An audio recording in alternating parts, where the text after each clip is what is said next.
DS पाठशाला में आज हम इस वीडियो में बात करेंगे प्रश्नावली 2.2 की। पहले हम इसके थोड़े बेसिक कॉन्सेप्ट हैं उनको सीखेंगे, इसके बाद प्रश्नावली 2.2 स्टार्ट करेंगे।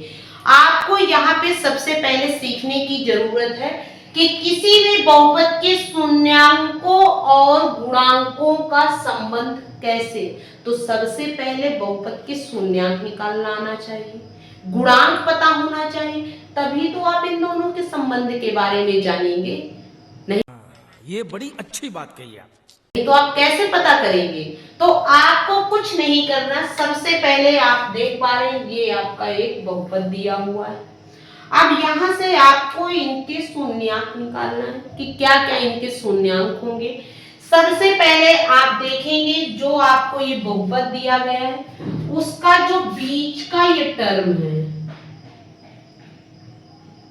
को आपको जोड़ने या घटाने में कितना आना चाहिए, जो यक्स का गुणांक है, यानी यहाँ पे कितना है 7। ठीक है, इसके बाद आपको इन दोनों का आपस में गुणा, यानी यक्स स्क्वायर का गुणांक का गुणा और ये जो आपका कांस्टेंट है उसका मल्टीप्लाई करने यानी गुणा करने पे आपका ये नंबर हुआ है। तो आपको क्या करना है कि इन दोनों को, जैसे आप 4 और 3 को जोड़ेंगे तो 7 होगा, 4 और 3 को जब आप जोड़ेंगे तो 7 होगा, लेकिन क्या इन दोनों का आपस में मल्टीप्लाई करेंगे तो क्या 10 होगा? इसका मतलब ये फैक्टर नहीं होंगे। इसके बाद आप करेंगे तो 5 और 2 को जब आप जोड़ेंगे तो आपका 7 होगा, आपस में इन दोनों का मल्टीप्लाई करेंगे तो आपका आएगा 10। तो इसका मतलब ये जो आपका फैक्टर है ये आपका बिल्कुल सही है।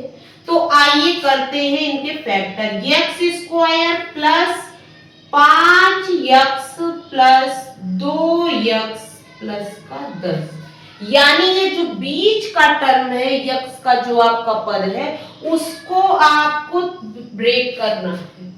कर लिया। इसके बाद आपको इन दोनों का जोड़ा बनाना है। इसके बाद देखना है आपस में इसमें क्या कॉमन है। चलिए कॉमन ले लेते हैं।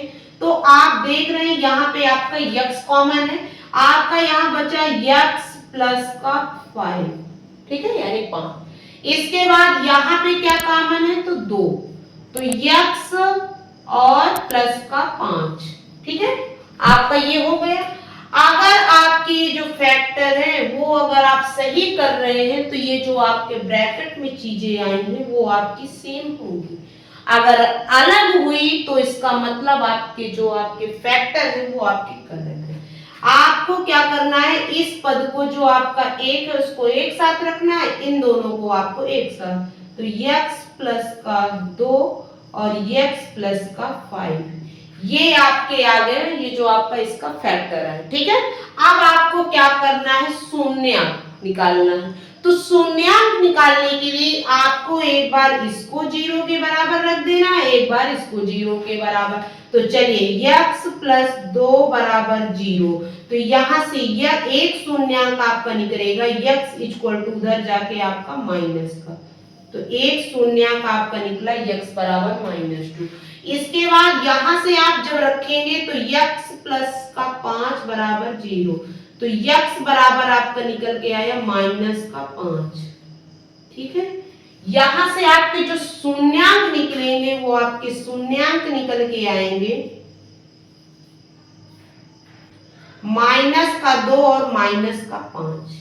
ये आपका एक चीज तो निकल के आ गई। अब आप क्या करेंगे, चलिए इसको थोड़ा सा सफा करते हैं क्योंकि जगह कम है।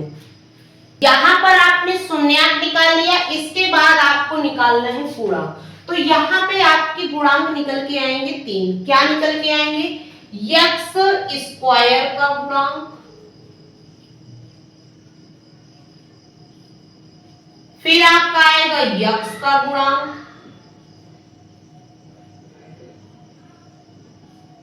और अचर पद। तो यहां से आपका यक्स स्क्वायर का गुणांक कुछ नहीं है तो क्या है, 1 है। यक्स का गुणांक कितना है तो 7 है। इसके बाद अचर पद कितना है तो 10 है। कितना है 10 है। ठीक है, यहाँ तक आपको समझ में आ गया।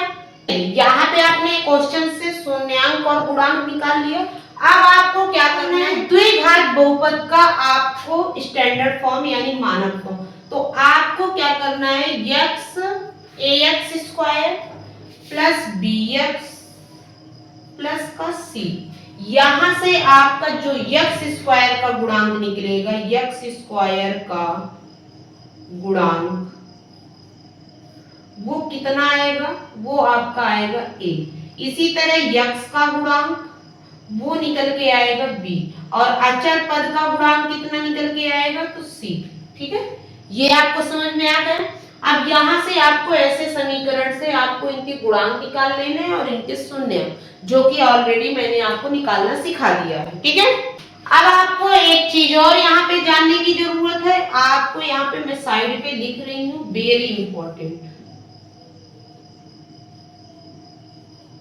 शून्यांकों का योग फल बराबर माइनस का b बाई a। ठीक है, और यहीं पे आपका शून्यांकों का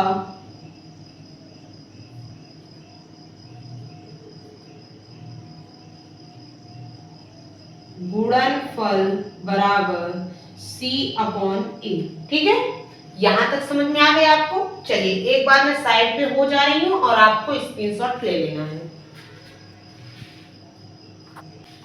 चलिए, अगर आपने इसका स्क्रीनशॉट ले लिया है तो आपको अब आपको कुछ और नहीं करना है, सिर्फ एक बात आपको और सीखनी है।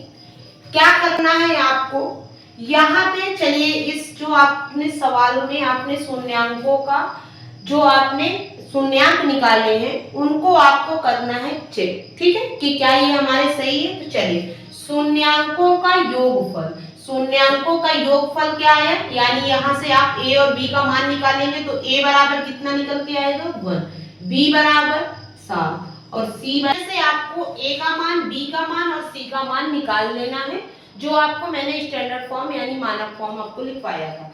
अब आपको क्या करना है, शून्यांक आपके मानना है। जैसे आपको शून्यांक आपके जो है अल्फा और बीटा, इनके नाम आपको पता होना चाहिए। जैसे आप एक शून्यांक है आपका अल्फा और एक शून्यांक है आपका बीटा, इसको आप अल्फा प्लस बीटा करेंगे, यानी शून्यांकों का योगफल अल्फा प्लस बीटा और शून्यांकों का गुणनफल अल्फा इंटू बीटा।